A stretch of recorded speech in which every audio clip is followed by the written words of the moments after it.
En el presente programa analizaremos la cuarta etapa del sistema de alimentación llamado el consumo. Aquí es donde el alimento será ingerido, pasando a formar parte del proceso digestivo. También se incluye la identidad emotiva, el gusto. Antes y después de su consumo es un aspecto que queda objetivado para el conjunto individual y social. Por ejemplo, compartir el alimento o comer individualmente. Es decir, se sociabiliza con el alimento consumido. Se le da un significado, un carácter de imaginario social. Aquí también se jerarquiza el alimento, aceptándolo o rechazándolo como tal. También adquiere fundamental importancia el resto del proceso digestivo, incluida la excreción, ya que además de su naturaleza funcional, tiene un significado cultural central al vincular el bienestar o malestar anímico con la satisfacción o insatisfacción orgánica.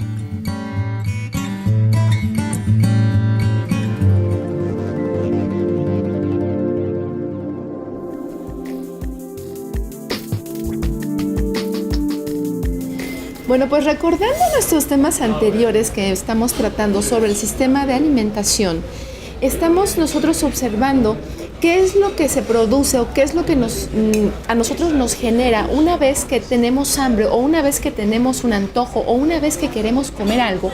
Se hace todo un proceso, se hace todo un ciclo de etapas por las cuales nosotros tenemos que pasar para llevarnos ese producto a la boca o esa elaboración a la boca. Entonces ya hemos hablado de necesidad, ya hemos hablado de obtención, por supuesto ya hablamos también de procesamiento y ahora vamos a hablar un tema apasionante, amigos, que es, bueno, pues ¿y ahora cómo vamos a empezar a comer?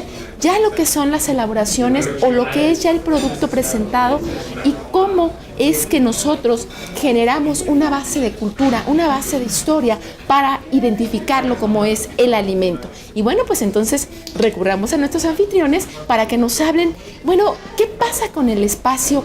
¿Qué pasa con las técnicas? ¿Qué pasa ya con el producto elaborado? ¿Cómo es que comienza la gente a decidir esto es el consumo? Pues mira, antes de eso, resulta que aquí estamos claramente frente a un fenómeno donde se junta lo biológico y lo cultural. Es decir, el cuerpo responde de cierta manera, es decir, la glucosa y otros productos bajan, el cerebro detecta que ya hay que comer, sea por costumbre o sea porque realmente ya las reservas del cuerpo han bajado. Y entonces se producen una serie de fenómenos muy conocidos y uno de ellos es el que se nos hace agua a la boca. ¿Eso qué quiere decir? Eso quiere decir que el cerebro le está indicando a las glándulas salivales que produzcan saliva para comenzar a comer. Pero al mismo tiempo que esto sucede, el estómago está también produciendo jugo gástrico. Entonces resulta que si no comemos, el antojo se pasa y entonces decimos, no, pues ya se me pasó la gana de comer, ¿no? Entonces hay este fenómeno. Pero enseguida viene todo el andamiaje cultural. Es decir, depende de muchas cosas. Lo que vamos a comer, cómo vamos a comer, dónde vamos a comer, depende del ambiente. Es decir, por ejemplo, normalmente pensamos en comer en casa, pero a veces, como nos está ocurriendo aquí, estamos en un restaurante, a veces es un día de campo, a veces es una ceremonia, a veces es un desayuno de políticos, a veces es una comida, digamos, como parte de una peregrinación. Y lo que vamos a comer depende no solamente de circunstancias, sino además de otras, por ejemplo, el tiempo. Es decir, dense ustedes cuenta que lo que desayunamos no es igual a lo que comemos, no es igual a lo que cenamos, lo que comemos en Navidad no es igual a lo que comemos en Semana Santa o en el día del cumpleaños o en la primera comunión. Entonces todo esto crea un ambiente que determina, que influye para que podamos comer. Hay un problema también, digamos, la parte problemática es que el platillo en sí mismo es una representación simbólica que finalmente sintetiza como la estética de una cultura. Es decir, las cosas presentadas en el plato en realidad son síntesis de lo que la cultura y de lo que hemos estado hablando durante todas estas charlas va a concebir como lo que se puede comer y lo que no se puede comer y la forma en la que se va a comer. Es decir, una cosa es la forma, su estética, y otra cosa es la ética de cómo llega esto acá. ¿A qué me refiero con esto? Si bien el conjunto de elementos que están dispuestos en la mesa se constituyen estéticamente como algo, digamos, disfrutable, palatable,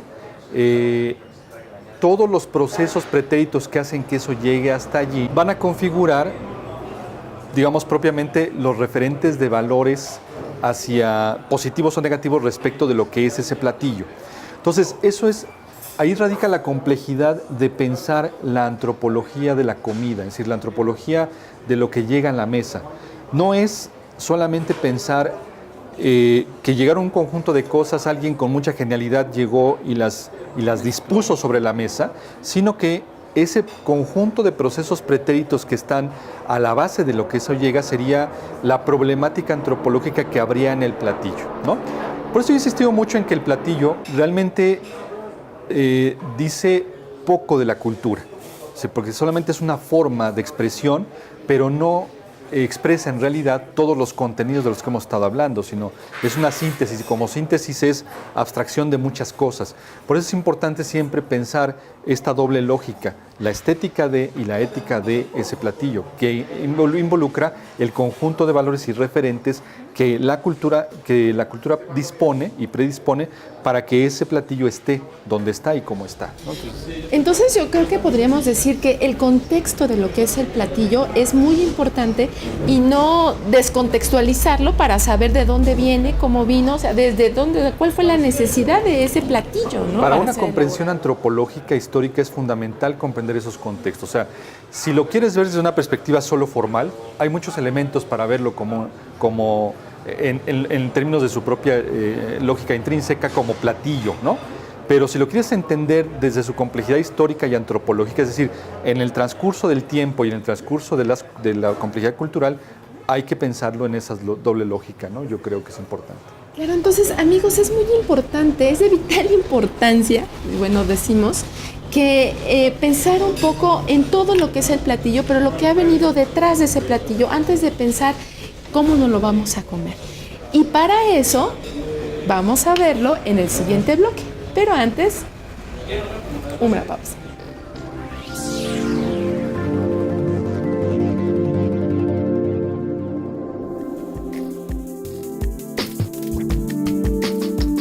Los alimentos siempre han estado cargados de simbolismo.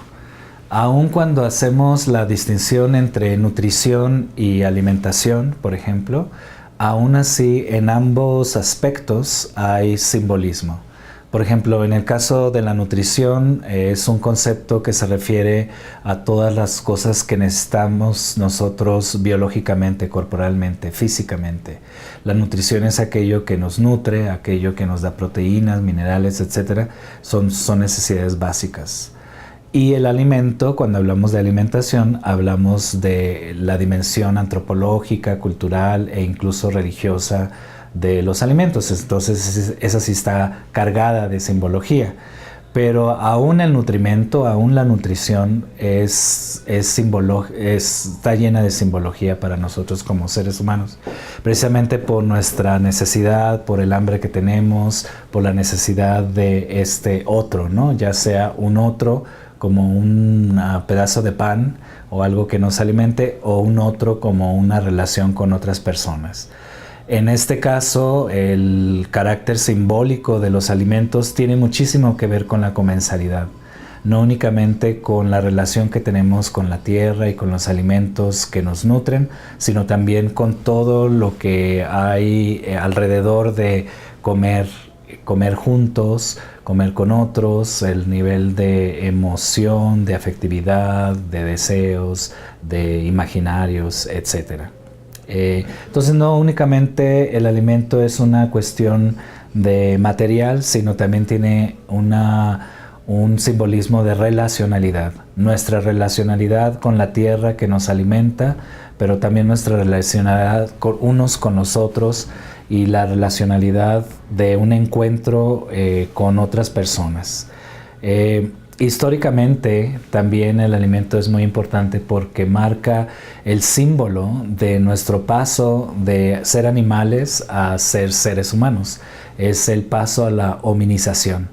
El hecho de que los seres humanos empezaron a cultivar las plantas, a domesticar a los animales, a transformar la comida a partir de diferentes técnicas de cocinaje, ya todo eso está cargado de simbología y diferentes subculturas viven en ese mundo simbólico del alimento. El alimento, por lo tanto, tiene una carga simbólica que tiene que ver mucho con la transformación de nuestro cuerpo. Aquello que comemos se convierte en parte de nuestros huesos, de nuestros músculos, de todos los nutrimentos que necesitamos.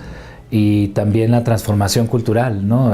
Hay una identidad de culturas y de la historia y tradiciones con los alimentos. Cuando uno está deseoso de comer algún alimento, tienes añoranza de un alimento de tu tierra, pues rápidamente vienen memorias. Entonces los símbolos del alimento son una forma de identificarnos con una cultura, con una tradición, con una familia. No únicamente el alimento es símbolo de algo festivo y de algo que consumimos, sino también puede ser la relación que tenemos en cuanto al ayuno, aquellas cosas que son prohibidas o aquellas cosas que marcan una abstinencia para algunas culturas y sobre todo para algunas religiones. El consumo también nos habla acerca de la explotación, por ejemplo, ¿no? Cómo explotamos nosotros los recursos naturales y la gran destrucción que estamos haciendo a nivel ecológico. Pero también la explotación, o simbólicamente la explotación que hacemos hacia otros seres humanos, la explotación del trabajo, las injusticias que hay con todo eso. Los alimentos como símbolo también de clases sociales, algunos alimentos como el caviar o la langosta o que son muy caros es únicamente para los ricos, o alimentos también para hacer distinciones de género, por ejemplo, ¿no? Las mujeres comen ciertas cosas, los hombres ciertas cosas en algunas culturas, entonces también distinguimos con este caso del género. Y el consumo actualmente en un mundo globalizado, pues también simboliza las prioridades que tienen el mundo de la privatización de los alimentos, la explotación de los recursos y la explotación del trabajo también. Esto nos dice también acerca del alimento y el hambre que hay a nivel mundial.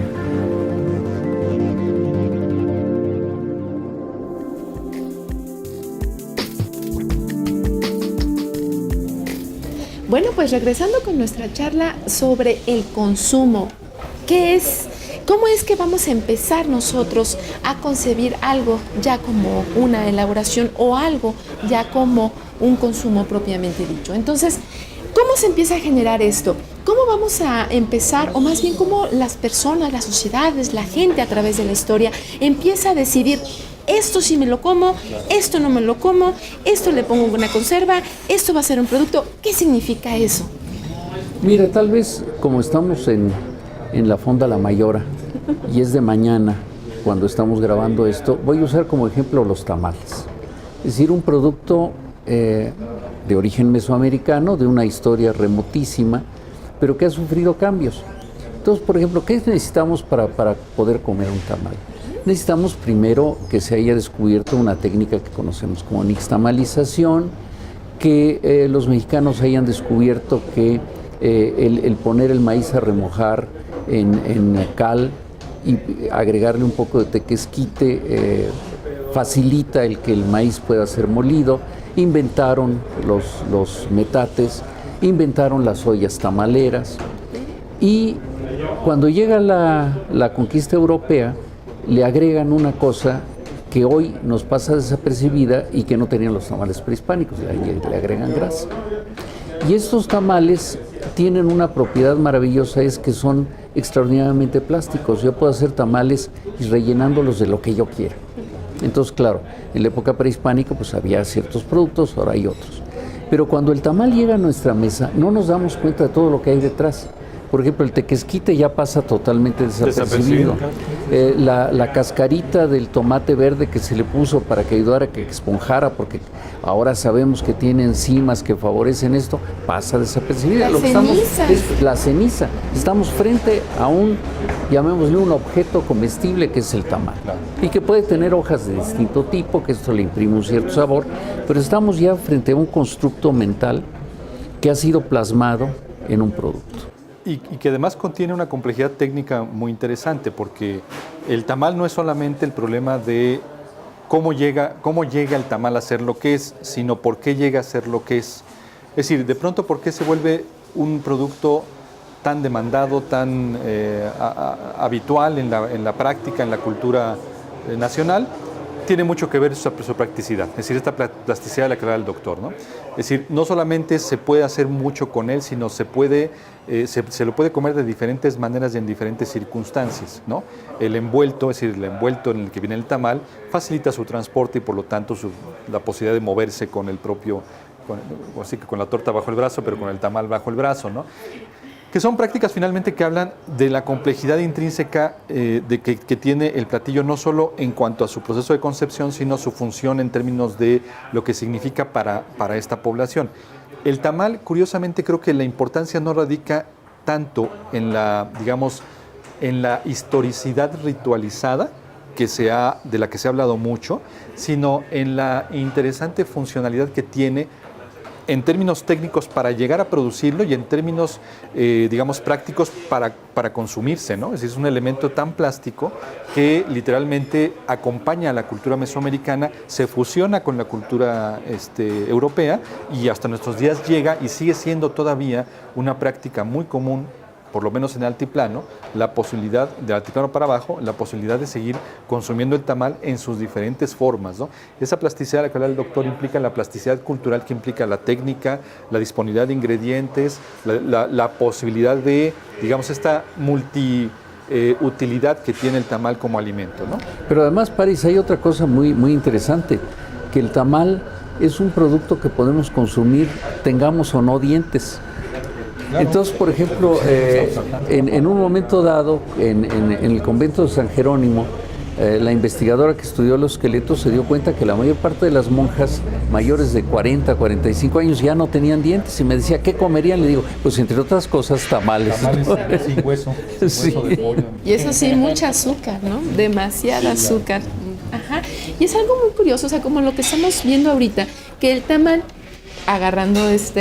tomando este ejemplo, conforme pasa la historia, es adaptable a las necesidades y a las circunstancias de la gente, ¿no? Por ejemplo, no me imagino en la época mesoamericana ver a una persona, un posteca, por ejemplo, con su tamal, como ahorita lo conocemos en guajolota, ¿no? Entonces, no lo veo así, porque hay otras circunstancias, hay otras técnicas, hay otros productos, hay otra evolución de tipo histórico y otra necesidad, ¿no? Entonces, que nos hace hacer o nos hace adaptar ese consumo, ese platillo a las necesidades de cada una de nuestras personas o de la sociedad. Claro, yo pensaría incluso en términos de adaptabilidad, en el hecho de que el tamal incluso de alguna manera tiene una cierta competencia, no hablo de competencia económica, sino de competencia de función cultural con la dinámica de la comida rápida en los ámbitos urbanos, ¿no?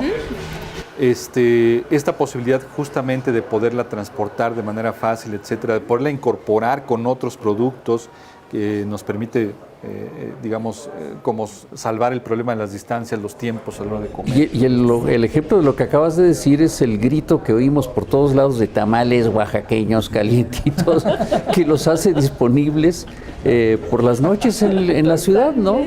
Y en la mañana y en la noche. Pero por otra parte hay una cosa muy interesante, cómo el tamal fue encontrando su lugar. Sí, y por ejemplo, hoy pensar en un desayuno de primera comunión sin tamales es prácticamente impensable, es decir, ocupan un lugar especial en un ritual religioso católico que no conocía los tamales, ¿no? Por supuesto.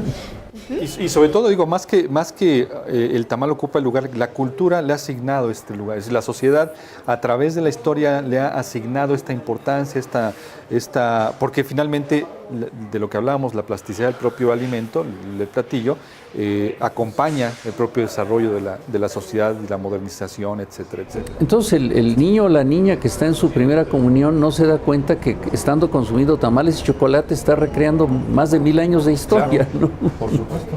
Totalmente. Entonces, también, por ejemplo, eso hace la variabilidad y la diversidad de que si se envuelve en hoja de plátano, en hoja de maíz, en hoja de algún, por ejemplo, de lacuyo, ¿no? En hoja de papatla. O sea, y también, obvio, la diversidad de la regionalización que tenemos en nuestra cultura, ¿no? Claro. Que también eso lo hace muy versátil y muy interesante. Y además, ¿no? otra cosa importante es que su fabricación o su elaboración trasciende al territorio nacional. Es decir, Centroamérica, Sudamérica tiene una buena tradición en la elaboración de tamales o cosas similares hechas bajo el mismo principio de practicidad, ¿no?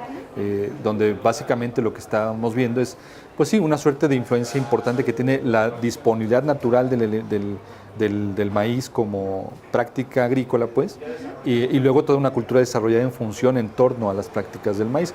No es, por supuesto, el único alimento, estamos hablándolo porque conjuga ciertas cosas, es un solo ejemplo, pero hay un montón de alimentos, digamos, tanto de origen mesoamericano como contemporáneos, que más o menos van jugando estos papeles, ¿no? Y se van incorporando de alguna manera. Y cómo además el tamal se mete en otras áreas de la cultura. Es decir, por ejemplo, nuestras frases del el que nace pa' tamal, del cielo le caen las hojas, ¿no? Que habla también de la profundidad histórica que tiene, o sea, la integración tan importante que tiene en la vida cotidiana de la cultura de nuestro país, ¿no? Sí, por supuesto. Ahora sí que podemos tomar infinidad de ejemplos, ¿no? Claro, muchos. Como vemos, amigos, el comer una sola cosa o el comer un platillo, eso implica muchas fases, eso implica muchas etapas, eso implica un ciclo total de alimento, ¿no? Que es lo que nosotros ya estamos estudiando parte por parte. Pero bueno, ahora ya vimos la elaboración, en este caso del tamal, por ejemplo, pero ahora, ¿qué significado? ¿Cómo es que la persona dice, esto es festivo, esto es cotidiano, esto no lo como porque no me gusta, esto no lo como porque no estoy acostumbrado a esto, o esto, sin embargo, nunca me lo han dado porque no lo conozco? ¿Cómo llegamos a esto? Pero bueno, para retomar este tema, después de una pausa, nos vemos ahorita.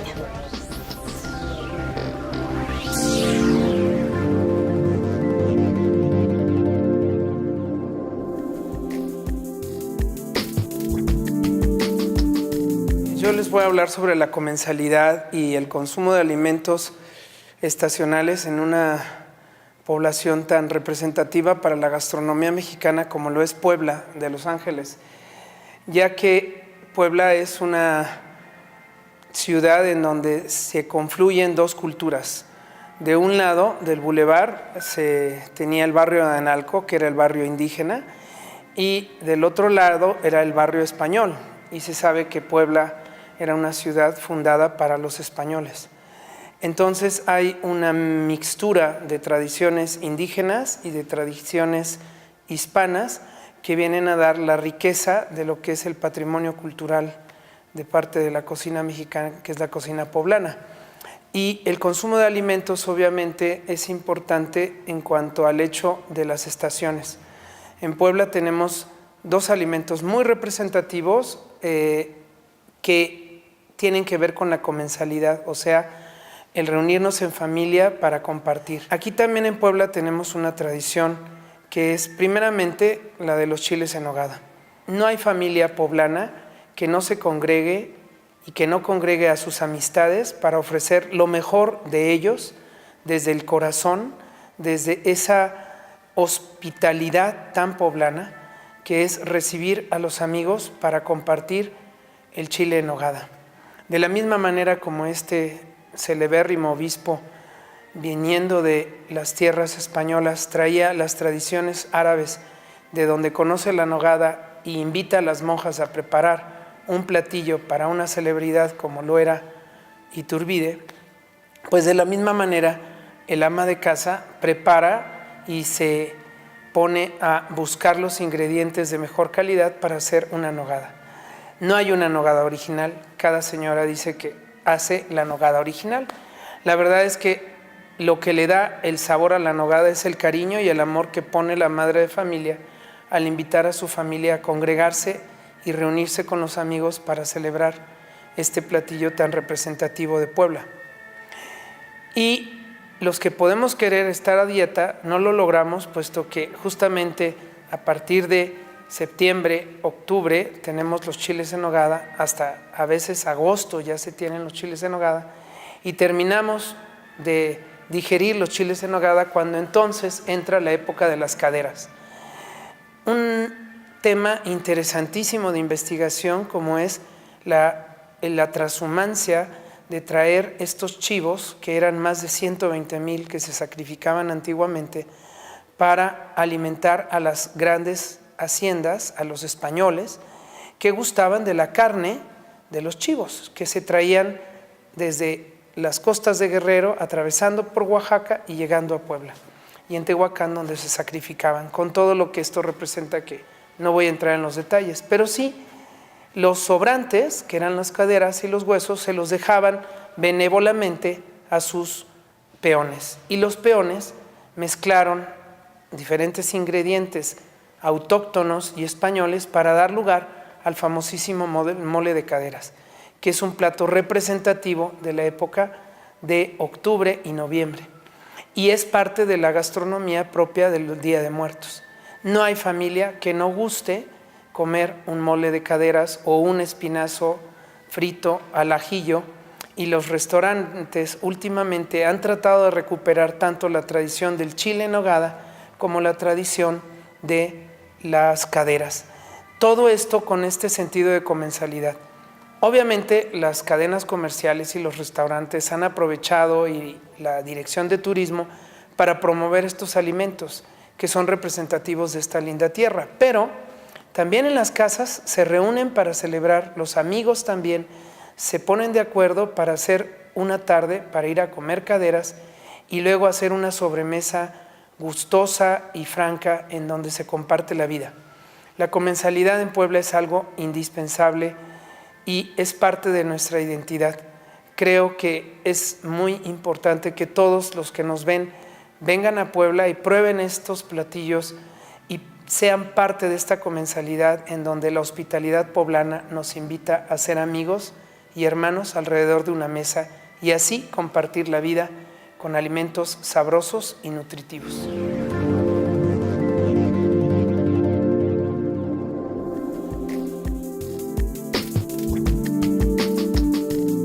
Les recordamos, amigos, que sus comentarios son muy importantes y bueno, durante todo el programa en pantalla estarán viendo ya sea los teléfonos o también algunas redes sociales o la dirección para que nos puedan dar sus comentarios y su apoyo en Mirador Universitario.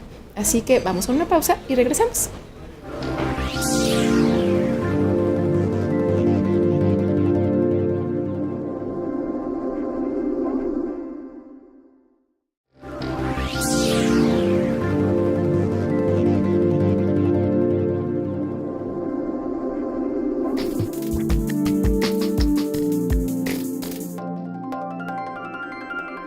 Bueno, pues seguimos comentando y seguimos hablando sobre la construcción de nuestros alimentos. ¿Cómo es que empezamos a elaborar una serie de mecanismos mentales para decidir qué comer y qué no comer? Entonces, vamos a tomar un tema muy importante que dentro de la antropología, también dentro de la historia, dentro también de la sociología y un poquito también de la psicología, hablan sobre los constructos de los imaginarios alimentarios. ¿Qué son los imaginarios alimentarios? ¿Qué es lo que nos hace distinguir o hablar cuando decidimos comer una cosa u otra? ¿Qué son los imaginarios, París? Hemos platicado mucho acerca de las condiciones que hacen que una sociedad o un individuo elija lo que en su universo individual o colectivo asume como lo propio para comer. El imaginario tiene un papel, es decir, las personas no nos inventamos de la nada lo que es preferible o no. No nos llega por ninguna, digamos, inspiración divina la idea de lo que queremos comer. Nos llega porque hay un universo colectivo que ha definido en términos de un consenso histórico, social, colectivo, en función de elementos que tienen que ver con la vida material, con la construcción simbólica de las sociedades, lo que es propio o no para que un alimento sea consumible. En palabras sencillas, el imaginario es justamente esto, es la representación que los individuos o las colectividades se hacen en torno a los alimentos que, digamos, califican para su consumo en ciertas circunstancias, en ciertos momentos y en ciertas situaciones particulares o generales. Por ejemplo, es decir, tenemos muy claro que el desayuno implica un cierto tipo de alimento, no solamente por las condiciones, digamos, nutrimentales o nutricias del alimento en sí mismo, sino porque hay un hábito, una costumbre de desayunar, de comer, de que el primer platillo para comer esté compuesto de tal manera, la que sea que consideremos. Tenemos un criterio distinto para los alimentos de la tarde y un criterio también distinto para los alimentos de la noche o del anochecer, como sea que sea la manera como estamos acostumbrados a hacerlo. Y eso aplica para todos los momentos en los cuales los individuos o las sociedades eligen lo que va a comer. Pasa, por ejemplo, para el caso de las fiestas, para el caso de las celebraciones, lo ritual o lo no ritual. En todo el ciclo de la vida cotidiana en las sociedades y las personas existe la aplicación o la definición de vida a este imaginario construido como individuo, como colectividad, respecto de lo que selecciona para comer, ¿no? Que implica ya no nada más el alimento, digamos, antes de, sino el platillo mismo. Incluso la estética que elegimos para el tema del platillo tiene mucho que ver con ese universo, ¿no? Se habla mucho, por ejemplo, de la comida mexicana, lo que sea que se entienda por eso, como una comida colorida, saborizada, etcétera, etcétera, como sea, pero que tiene un conjunto de símbolos, de signos que no son comunes, ¿no? Esto es una simplificación muy rápida de lo que significa la aplicación del concepto de lo imaginario, ¿no? Para hacerlo mucho más comprensible. ¿Sí? Pero tiene que ver con toda esta complejidad de elementos simbólicos y no simbólicos. Entonces tiene que quedar muy claro que no solamente es una representación simbólica, sino debida a circunstancias que tienen que ver, lo vuelvo a repetir, con la historia, la disponibilidad y el devenir mismo de la cultura donde se construye ese imaginario, ¿no? Claro. Digamos que entonces son elementos que de alguna manera u otra desde pequeños nos empiezan a enseñar, pues para poder sobrevivir en el mundo en que nacimos, Claro. ¿no? Entonces, decidir, nosotros, o más bien tú que ya tienes tu bebé, le vas a dar de amamantar hasta los, ¿qué será? 6 meses, ¿no? Y por ejemplo en otras comunidades, no, hasta el año, ¿no? Y por ejemplo en otros lugares tú vas a comer chicatanas porque desde pequeño las recolectamos, pero en otros lugares tú vas a comer chicatanas, pero ¿cómo? Si nunca las he conocido, entonces ¿cómo lo voy a reconocer como chicatana? El doctor ha hablado mucho de esta conexión entre digamos, lo biológico y lo cultural, pero creo que esto ilustra muy bien, mucho mejor todas estas ideas, porque justamente se construye un gusto. El gusto, la construcción social del gusto tiene que ver también con la modificación de la fisiología del sujeto, ¿no? Usted nos podrá ampliar mucho más esta idea, ¿no? Para que nuestro público lo perciba en sí mismo, quiero ir a un término que se utiliza mucho en antropología, que es comer como debe ser. Es decir, si nosotros vamos a una fonda en la mayor parte del territorio nacional y pedimos una comida corrida, nos sirven una serie de platillos que todos reconocemos, pero no reconocemos solamente el platillo, sino la secuencia de ellos. Claro. Es decir, por ejemplo, ¿qué esperaríamos de una comida corrida? Así, de lujo. Yo esperaría primero una sopa aguada. Después, algo que en México llamamos sopa seca, que puede ser un arroz o una pasta. Después, lo que llamamos el guisado. El guisado tiene que tener una de dos características. O lleva carne de algún tipo, que puede ser carne de res o pescado o lo que sea, o es muy elaborado. Por ejemplo, es perfectamente aceptable que el guisado sea un chile relleno con queso, por ejemplo. Pero tiene que haber detrás un esfuerzo de haber elaborado el platillo, acompañado con su guarnición, con su verdura. Después, ¿qué esperaríamos? Pues los frijoles, ¿no? Frijolitos.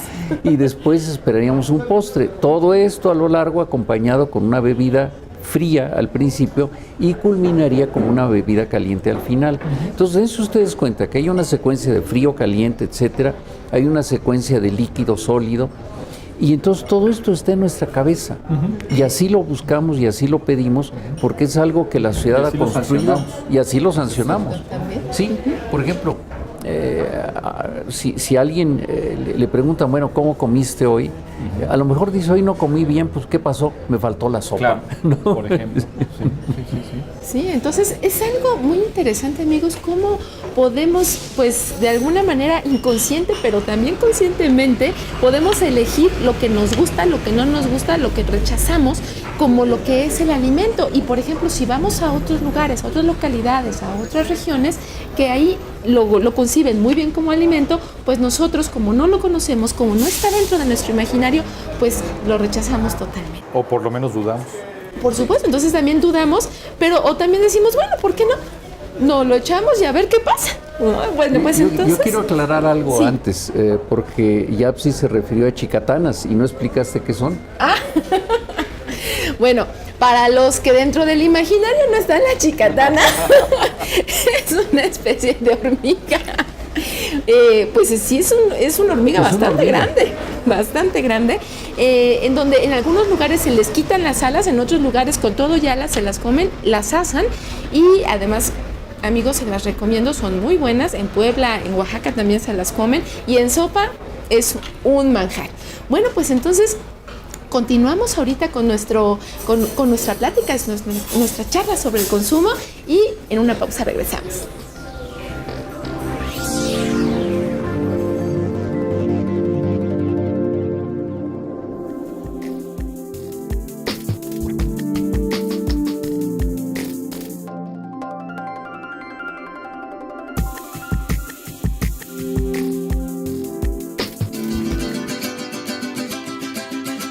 Una extensión de la cocina es lo que llamamos comedor.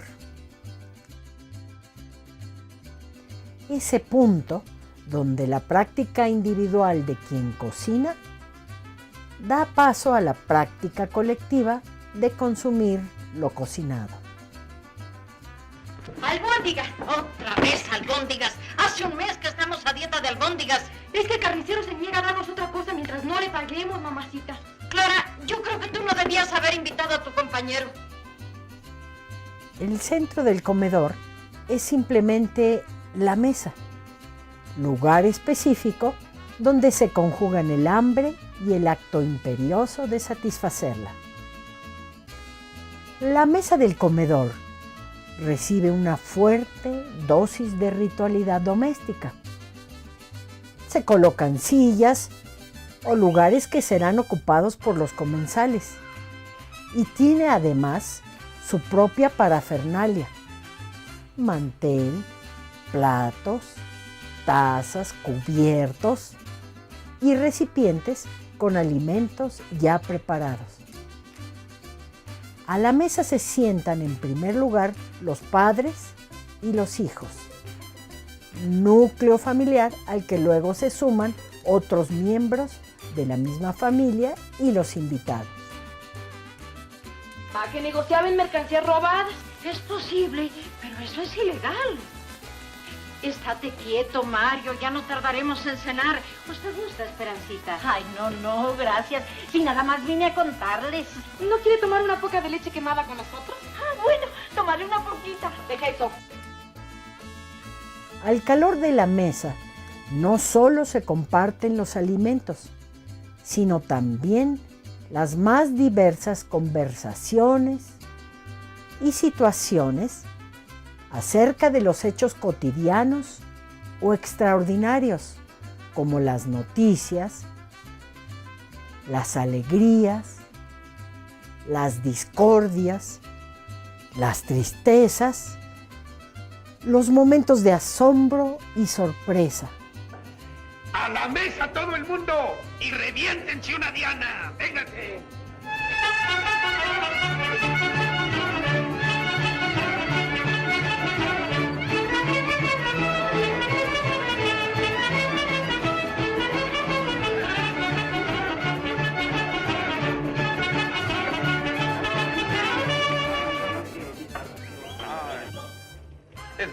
Es mucho para mí. Su arrocito, mi hijo, su arrocito que tanto le gusta. La mesa es el soporte social de la comida, aunque esta última ocupe, en ocasiones, un lugar secundario. Gracias por esperarme. Es que no había lugar para estacionarse. No, no, burro malo. Bájate de ahí. No, papá, está bien. Burro viene con nosotros. Él ayudó a rescatarme del dragón. Sí, soy yo, el noble Corcel. Mesero, tráete un platito para el Corcel. Ay, qué pesadilla. Shrek. ¿Eh? Oh, lo siento. Rica sopa, suegrita. No, cielo. Oh.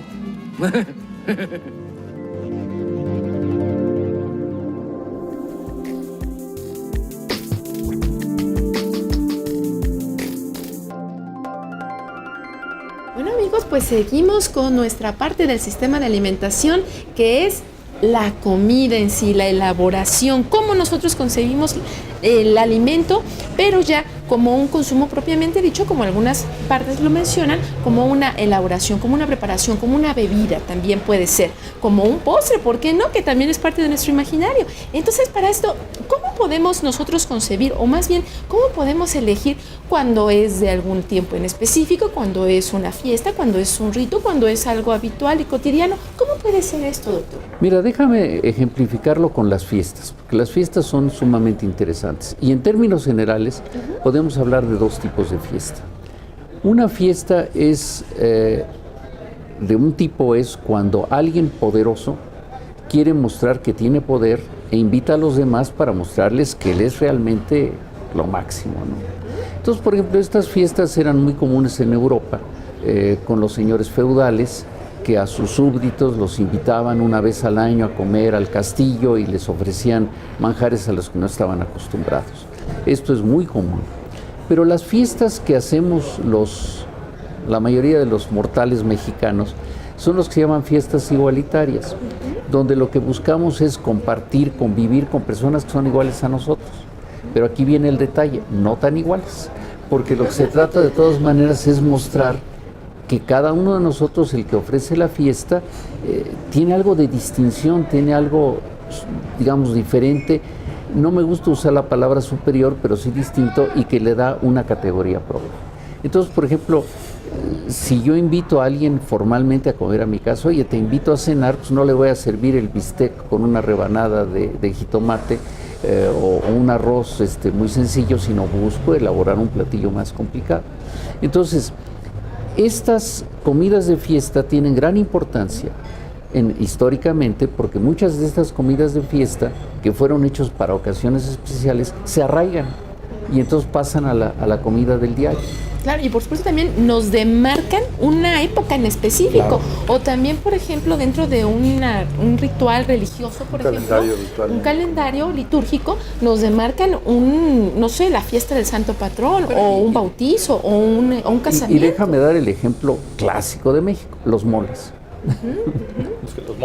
Los moles, ¿no?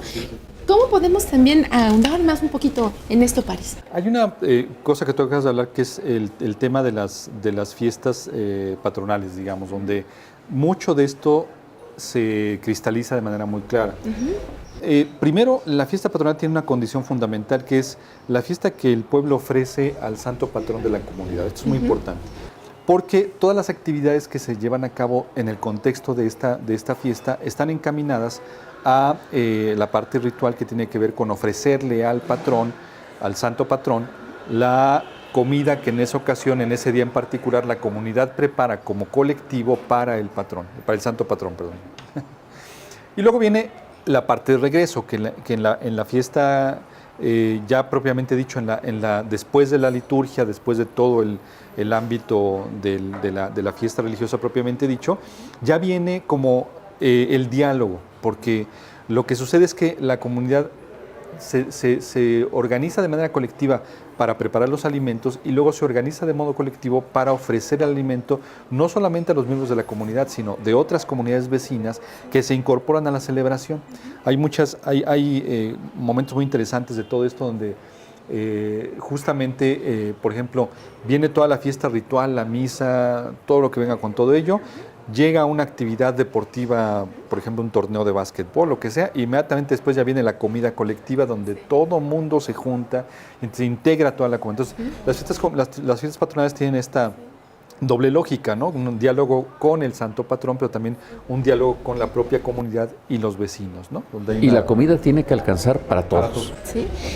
Eso es algo también muy importante porque empiezo a recordar también otro ejemplo en donde en algunos lugares un pan es para el santo patrón y se lo ofrendan. No es, hacen o elaboran otro tipo de pan para dárselo a la comunidad. Y además también hay otro tipo de pan para comerlo, por ejemplo, en la nochecita y acompañar al santo patrón. Entonces, vemos una serie de panes muy interesantes que nada más se hacen en una sola región, pero para determinar y demarcar una festividad. Claro. ¿No? Y eso mismo se hace con bebidas, que también es muy importante. Por ejemplo, los tipos de cacao, ¿no? Los tipos de chocolate, los tipos de atoles, que imagínense ustedes, amigos, en la época mesoamericana, un tlatoque, o por ejemplo, o lo que se conoce como un señor, como un gobernante, por ejemplo, en la época de los mexicas, imagínense que tomaba 50 diferentes tipos de atole para demarcar una temporalidad. Entonces, y ahorita también no estamos muy apartados de eso, ¿no? También hay infinidad de atoles agrios, dulces, salados, y que también son, no nada más son atoles, sino también son un platillo completo que también puede demarcar una temporalidad, si es de lluvia, si es de secas, ¿no? Entonces, si es para época de sembradío, es también muy importante el alimento para determinar esta temporalidad. No sé si quieren. Ahora, esa temporalidad está marcada por varias cosas. Está marcada primero por la naturaleza. Es decir, hay la temporada de determinados frutos, de determinados quelites, que si al comienzo de la milpa se dan los quelites, que si después está las flores de calabaza, que después vienen ya los elotes tiernos, que son dulces, que después ya viene el maíz ya maduro, etcétera. Es decir, esto determina ciertas cosas. Pero aparte, por ejemplo, lo de las frutas es muy interesante. Piensen ustedes en la piñata tradicional de invierno. Entonces, ahí hay frutas que no comemos en otra época del año, como los tejocotes, por ejemplo. Y entonces, esto marca algo que determina el tiempo en que estamos consumiendo. Por ejemplo, un platillo que es muy de Semana Santa son las famosas tortitas de camarón con quelites, con los romeritos famosos, que marca un momento dado. Y por ejemplo, quiero resaltar algo que para todo el mundo es familiar, cómo un mismo animal, según la temporada, cambia de nombre. Es decir, por ejemplo, nosotros comemos durante todo el año, en las fiestas, mole de guajolote. Pero eso sí, en Navidad comemos pavo y es el mismo animal, ¿no? Simplemente nos viene de dos tradiciones culinarias distintas. Es decir, el animal hecho al horno, relleno, etcétera, se llama pavo, y el mismo animal hecho en una salsa espesa es guajolote. Como vemos, amigos, esto es demasiado complejo y muy interesante, pero después de una pausa volveremos.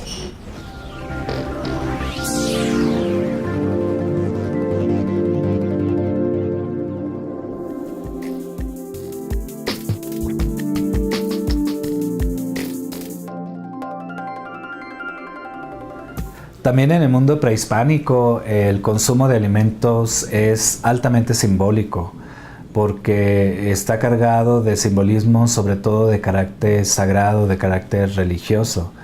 Toda la cultura de nuestros antepasados prehispánicos, por ejemplo, está basado en el consumo de alimentos. Los dioses nos dan alimentos para consumirlos los seres humanos. Entonces es un gesto de donación de parte de los dioses y las diosas.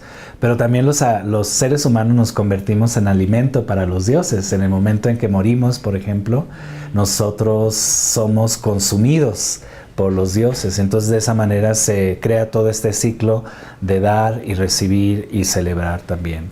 Recordar también que el consumo de los alimentos es muy importante en el mundo prehispánico, sobre todo porque estamos hechos del maíz dentro de la iconografía o la simbología religiosa del mundo prehispánico.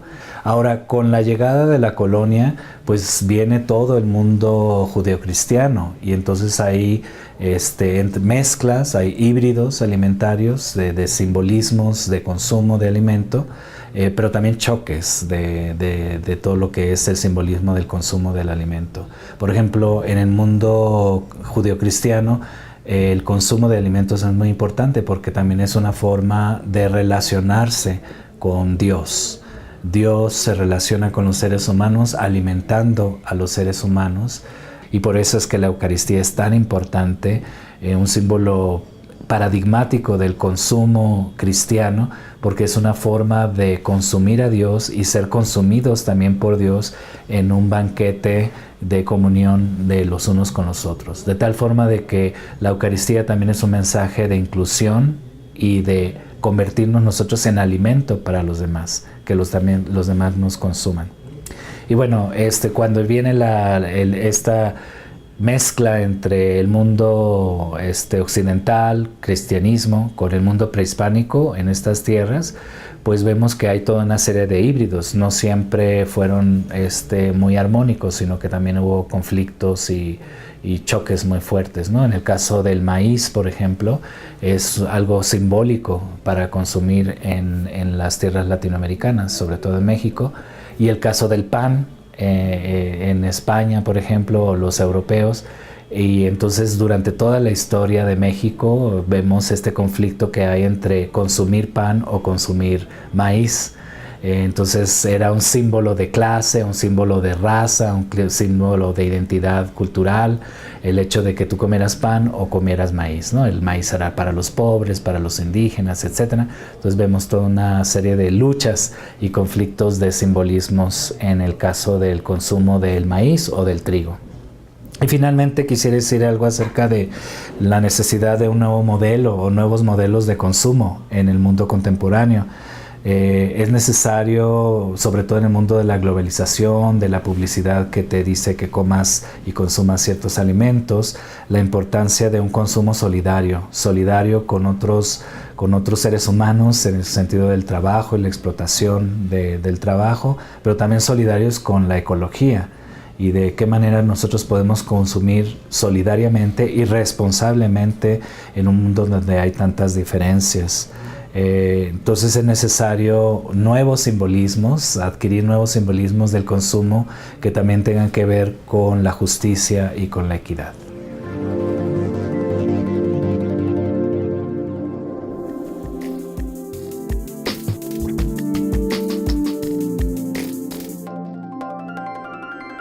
Bueno amigos, pues regresamos y desgraciadamente ya estamos por terminar nuestro programa sobre el consumo de los alimentos en nuestra fase de que cómo vamos a elegir estas elaboraciones. Entonces, bueno, ya para concluir, ¿qué podemos decir? Doctor París. Yo creo que la fase del consumo es una fase muy interesante, mucho más de la que pensamos en los términos en los que tradicionalmente se ha pensado. Para mí, el consumo de alimentos representa de alguna manera la configuración de un personaje muy particular del mundo moderno, no porque antes no se comiera ni se consumiera, sino porque dentro de la lógica de una modernidad que trasciende ya muchos siglos a la época actual, se configura un sujeto que es muy particular. Es aquel que es como capaz de exigir la prestación de un servicio a través de algo que es muy importante para la vida, que es el consumo. Entonces, es mucho más importante lo que pensamos, yo creo, porque nos habla de una configuración histórica de un sujeto que va siendo, de alguna manera, incluso hasta el representante por excelencia del consumidor en general, no nada más de lo que se come, sino de todo lo que se consume en este mundo se ha consumido, ¿no? No me extiendo mucho más porque podemos hablar de muchas cosas más, pero... Por supuesto. Esta sería como mi perspectiva en términos generales, ¿no? Muy bien, doctor. Bueno, pues esto que dice París lo constatas cuando lees los relatos de los viajeros que llegaban a México en siglos pasados, donde comían lo que había, ¿no? Y por ejemplo, los relatos de los que llegan de Filipinas son impresionantes, porque en la nave venían comiendo literalmente pan y sopas llenas de larvas de insectos, ¿no? Sí, porque eso era lo que había y se lo tenían que comer.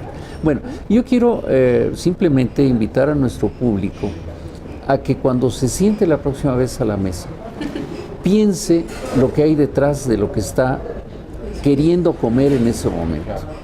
Es decir, que se dé cuenta que hay un elemento personal al que tú has aludido mucho, es decir, los gustos, las preferencias, yo no como esto, yo no como vísceras, yo no como insectos, en cambio me gusta esto, me gusta lo otro.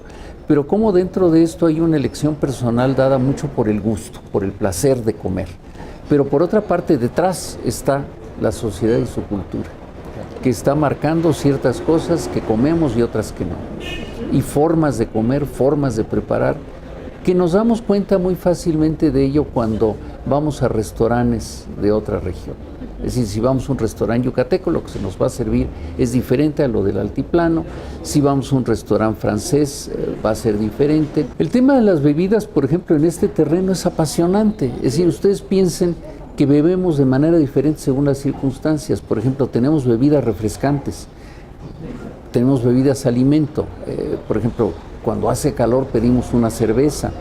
Pero en otros lugares lo que se pide cuando hace calor y se quieren refrescar es sorprendentemente el café. Entre los árabes del desierto, cuando llegan al oasis, toman café.